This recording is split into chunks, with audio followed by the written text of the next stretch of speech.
Bonsoir. Bonsoir Cédric. Bonsoir, bonsoir. Je suis super content d'être ce soir devant vous pour plein de raisons. Déjà, on est en 2023. Et donc, qui dit 2023, je peux encore vous dire bonne année. Et surtout, qui dit nouvelle année, dit les bonnes résolutions. Ouais, on a tous et toutes chaque année. Moi, ma première bonne résolution, c'était de monter sur scène en 2023. Et c'est la première fois que je réussis une bonne résolution. Et on est... Du coup, je me suis dit, et si, soyons fous, on faisait une deuxième bonne résolution, parce que c'est la première fois que j'y arrive, j'ai dit, et si je perdais les 22 kilos que j'ai pris en un an? Oui, tu as bien entendu, 22 kilos. Oui, et là je me suis dit, sois réaliste, Cédric. Les prendre en un an, ça va, les perdre. Et puis je me suis dit, bon, on était en 2022, ça aurait pu être pire. Si j'avais été en 2096, je serais devant vous aujourd'hui en obésité morbide. J'ai encore de la marge. Dans 3 ans, ça ne va plus. Non, voilà. Donc ça, déjà, c'est une bonne chose. Je suis content pour ça. Et l'autre bonne chose, c'est que, ça y est, c'est officiel. Nous avons enfin fini les fêtes de fin d'année. Ah ouais, je vois que je ne suis pas le seul qui suis content de ça. J'ai envie de faire un sondage par applaudissement. Ça va être très rapide. Est-ce que cette année, ou plutôt l'année passée, du coup, il faut dire, est-ce que quelqu'un dans la salle a fait une liste de souhaits, de cadeaux, ou bien est-ce que quelqu'un a reçu une liste de cadeaux à offrir? Par applaudissement. Est-ce que quelqu'un a fait encore ça? Oui, j'applaudis aussi parce que, voilà, moi pareil, je l'ai fait, toujours par applaudissement. Dans ces gens qui ont applaudi, qui n'a pas reçu ou n'a pas offert quelque chose qui était sur la liste? Pourquoi vous ne respectez pas cette foutue liste? Moi, vous me foutez le cafard à chaque fois à Noël à cause de ces conneries, hein. C'est quand même pas compliqué de suivre une liste. En plus, ces gens, je ne sais pas si vous avez déjà remarqué, quand ils vous offrent le cadeau, ils vous annoncent déjà que c'était pas sur la liste. En vous disant quoi? J'espère que ça te plaira. Mais si tu me poses la question, c'est que tu sais déjà que ça ne me plaira pas, mais tu l'as quand même acheté, alors pourquoi? Dans la vie de tous les jours, en plus, c'est Noël, tu ne peux pas dire mais c'est moche, et c'est quoi? Non, parce que c'est Noël, il faut être sympa à Noël, et donc, qu'est-ce que tu fais? Tu mens. Tu mens à Noël, c'est super quoi comme fête. Fête hypocrite, ouais. Dans la vie de tous les jours, tu respectes les listes.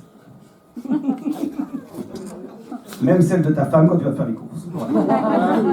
Parce que je t'assure que si tu rentres chez toi en n'ayant pas respecté la liste de courses et que tu dis « j'espère que ça te plaira »,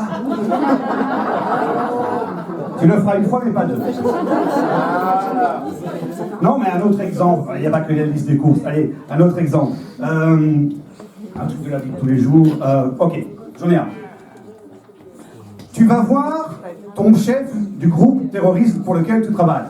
C'est un exemple, ok? Tu vas voir ton chef qui te donne la liste du matériel à acheter pour l'attentat. Ça peut arriver. Tu reviens 3 heures plus tard. Liste basique. Grenade, Kalachnikov, ceinture explosive, voilà. Tu reviens 3 heures plus tard. Tu déposes une caisse sur le bureau de ton chef et tu dis « J'espère que ça vous plaira, chef !» Et là, il déballe et quoi? Des bretelles et un appareil à raclette. Tu crois qu'il va te dire « Oh bah merci, ça fait plaisir !» Non, déjà, non. Qui a inventé les bretelles? Punaise! T'as déjà mis des bretelles? Déjà, ça prend une plombe à mettre. Et puis dès que tu veux taper cible, hop! Ça saute. On comprend pourquoi les terroristes ont choisi la ceinture plutôt que les bretelles. T'imagines un peu? Bon ben Michel, je pense qu'on a tout, hein? Alors, les bretelles, c'est mis. Oh, attends! On oublie l'appareil à raclette!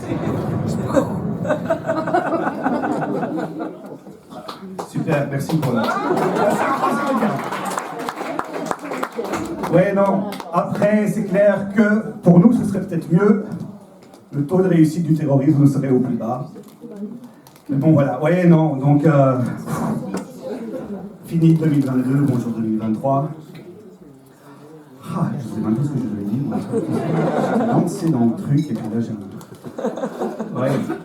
Non. Non, ça va, non, mais ça fait partie du spectacle. Non, alors il faut savoir que j'ai écrit mon nouveau sketch aujourd'hui au travail. Ouais. Je suis fonctionnaire. Et, Ah bon, on comprend tout maintenant. Ben oui, mais écoute, il n'y a jamais personne qui nous appelle ici, soi-disant, on ne sert à rien. Tu connais ça. Fonctionnaire, quoi. Non, donc du coup, voilà, moi j'étais assez content. 2023, c'est là, mais il y avait encore quelque chose à faire. Oui, une fois par an, tu vas voir, mamie. Hein? Donc, 1 an et demi que j'avais plus vu ma grand-mère, quand même. 1 an et demi. La première chose qu'elle a dite en me voyant rentrer chez elle, c'est Cédric? Mais non, mais non, mais c'est vilain! Oh, mais qu'est-ce que c'est vilain? C'est pas encore comme ton papa, mais c'est vilain! 4 heures. Je suis resté 4 heures. Penses-tu qu'elle m'a donné ma petite ringuée dans ça en partant? Rien du tout. Rien du tout. Moi, je lui ai pas dit, mamie, mais t'as encore perdu des dents? Non, moi j'ai été gentil. Voilà. Penses-tu que l'année prochaine j'irai la voir? Non, peut-être. Ouais, c'est ça. Après, je réfléchis un peu. Je me dis, ça doit être dur pour les personnes âgées, le confinement. Déjà pour moi, c'était très difficile le confinement. J'étais en dépression, pas possible. Je passais mes journées affalé dans le fauteuil. Je regardais la télé. Mais franchement, j'ai bouffé du film, de la série. J'ai été même au point de regarder des films bollywoodiens. Ouais, je sais pas, pour ceux qui n'ont jamais vu des films bollywoodiens, c'est bizarre en fait. Que tu regardes un film d'horreur, un film comique ou un drame, à un moment, tu sais pas pourquoi, mais ils chantent et ils dansent. Mais ça n'a pas de sens. Incroyable. Et bon, après, c'est vrai que c'était pas ce que je regardais le plus. Ce que j'ai le plus regardé, c'était quand même les télécrochets et la télé-réalité. Voilà. Personne n'est parfait. Après, je me suis dit, pour le coup, télé-réalité, je trouve que ça porte bien son nom. Je veux dire, j'étais enfermé chez moi à regarder des gens enfermés dans une villa. Ça pouvait pas être... Enfin, voilà. La différence, c'est que eux avaient des bonasses autour d'eux, dans une villa avec piscine. Moi, j'étais dans un 60 mètres carrés avec ma femme et mes 2 gosses. Mais pour le reste, c'était quasi la même chose. Tu vois? Mais voilà, après le problème je me suis dit, ça peut pas être pire. Ça peut pas être pire. Je suis au plus bas. Et là, mon téléphone a sonné.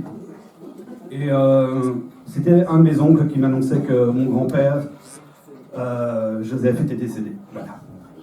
Désolé, ça jette un froid, mais il fallait que j'en parle aussi. Ma psy veut pas que j'en parle, donc je vous en parle un peu. Ça a été pour moi un coup vraiment dur, et honnêtement, c'est là que tu remets les pieds sur terre. Vraiment. Surtout qu'à ce moment-là, pour ceux qui s'en rappellent, on ne pouvait être que 10 à l'enterrement. Alors qu'on était une 50aine à vouloir y aller. Donc toute la journée, je sais que ça a discuté de savoir qui pourrait y aller et qui ne pourrait pas y aller. Et puis, mon oncle m'a rappelé au soir. Et honnêtement, dans ma tête, ça donnait ça. Dans cette Allô? enveloppe, j'ai les résultats du vote. Dans cette enveloppe en main se trouve le nom de notre dernier finaliste. Et c'est Cédric!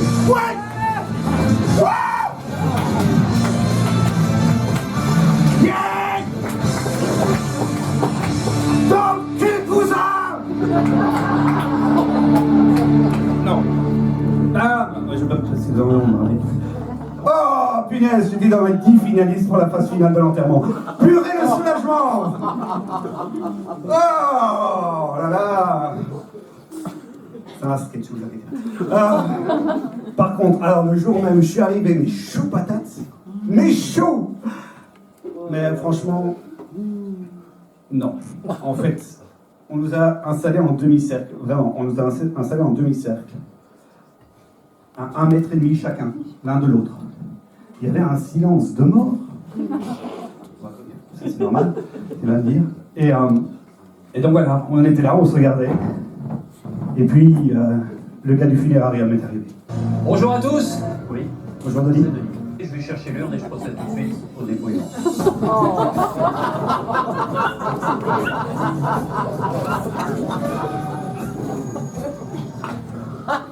Excusez-moi, est-ce que je peux donner le collier d'immunité à Papy? Il ne changera pas. Joseph. Joseph.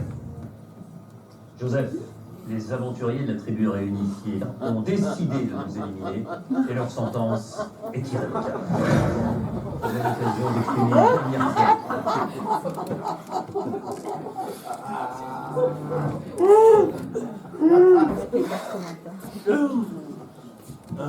Je suis un peu ému. Ce que je voulais te dire, Papy Joseph, c'est que...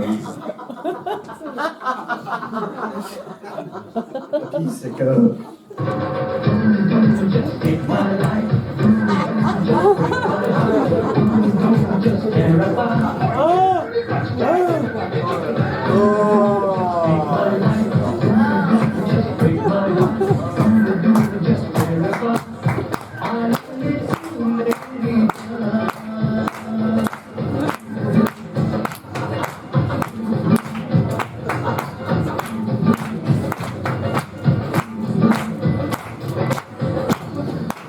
Je vous dis que c'est n'importe quoi les films hollywoodiens. Au revoir, Papy. Ah. Ouais, on a vu du champagne. Ah là là. Non, et donc, voilà, le confinement. Le confinement, c'est aussi du positif pour moi. C'est à ce moment-là que j'ai décidé de commencer le stand-up. Bon, tout le monde m'a dit que t'es hyper courageux de commencer le stand-up en plein confinement. Avec le recul, je trouve ça juste très con, en fait. Moi, je me suis un peu pris pour un éjaculateur précoce, en fait. C'est un gros problème de timing, en fait, au final. J'ai commencé le stand-up et du coup, j'ai fait des scènes, j'ai pris pas mal de villes.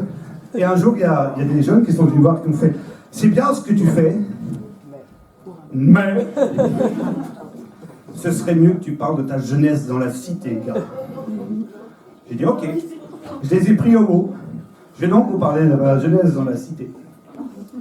Est-ce que parmi vous, il y a des gens qui connaissent Hénin? Non, ok. Est-ce que parmi vous, il y a des gens qui connaissent la boulangerie d'Hénin? Toujours pas, c'est normal, parce qu'il n'y a pas de boulangerie à Hénin. En fait, à Hénin, il n'y a rien. C'est un village de Brabant wallon, avec 5 rues, 500 êtres vivants, 300 vaches, 200 habitants. Ça te donne une idée de la banlieue dans laquelle j'ai grandi.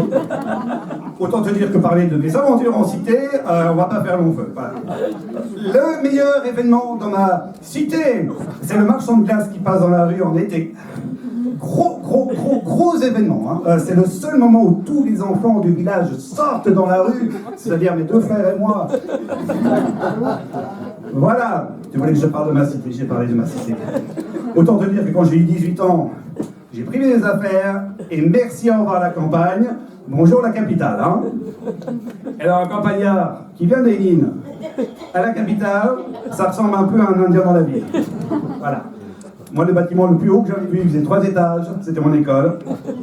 T'arrives à Bruxelles, t'es un peu dépaysé. La première chose qui m'a aussi dépaysé, c'est quand même les bus. Moi, je pensais qu'à Bruxelles, si tu ratais ton bus, ben, tu rentrais chez toi comme en Wallonie. Et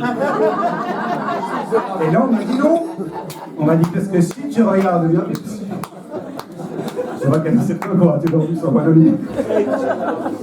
Et c'est là que j'ai vu qu'en fait, vous aviez un horaire à Bruxelles et que si tu rates ton bus, il y en a un autre 5 minutes après. J'ai calculé le nombre de bus sur une heure. Vous en avez plus sur une heure que moi, un mois en un mois dans mon village, quoi. Moi, si je ratais mon bus le matin, je ratais un semestre d'école.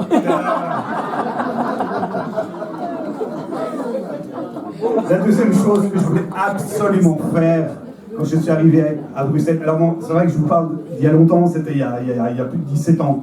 Aujourd'hui, ça n'a aucun sens parce que Hénin a vachement évolué. En tout cas, ses alentours, parce qu'Hénin n'a toujours rien. J'ai été voir hier, ça n'a pas bougé. Non, aujourd'hui, il y aurait, ce que je vais vous parler, ce sont la fameuse gastronomie bruxelloise, j'ai nommé le durum. Pour un campagnard, le durum, c'était incompréhensible. Voilà. Donc, je voulais l'essayer. Et qu'est-ce que j'ai fait? Je suis rentré dans le premier snack durum quand je suis arrivé à Bruxelles et j'ai fait « Bonjour, je veux ça, un durum poulet ». Bijou le monsieur, oui. 6 Non, un seul, ce sera suffisant. Non, 6. 6 Deluxe, 6 tomates, 6 ketchup ou 6 mayonnaise. J'ai dit, ben, sauce andalouse, ça me paraît bien. Oui. Ok, c'est là tout. J'ai dit, non, je vais aussi vous prendre une boisson. Non, c'est là tout. Salade, tomate, maïs, tout, c'est là tout. J'ai dit, bah, démettez-moi les tomates et du chou. Je dis, ok. Frites à part. Bah, j'ai dit, bah, s'il n'y a pas, bah, tant pis. Non, frites à part ou frites dedans. J'ai dit, mais mettez-moi les deux. C'est là tout. J'ai dit, non, j'ai déjà répondu, c'est là tout. Non, c'est là tout, tu veux autre chose. Et j'ai dit, bah, je vais prendre une boisson. Ok, chef. Ça fait 7 €. J'ai dit, j'ai 20 €. Il me dit, c'est pas grave. Il a pris mes 20 €, il les a encaissés, il est parti cuisiner. 3 minutes après, j'avais mon précieux en main.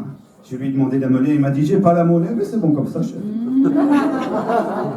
J'ai mordu dans le dos. Mon Dieu, qu'est-ce que c'était bon. On prend mieux de 22 kilos.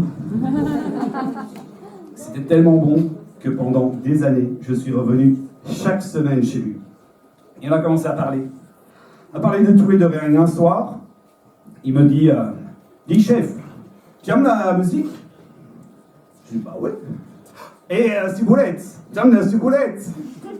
Et j'ai pas compris le rapport. Je vous avoue, je lui ai dit, non, je suis pas fan de ciboulette. Il avait l'air déçu. Vraiment, franchement, il avait l'air déçu. Et puis il m'a dit, tu aimes pas ciboulette? T'aimes pas ciboulette? Il est parti vers sa radio.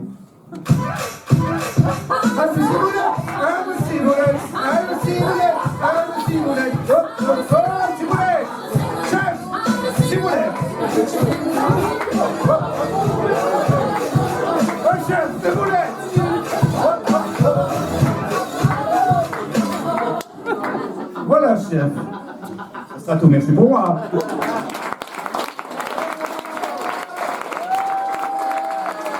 Merci.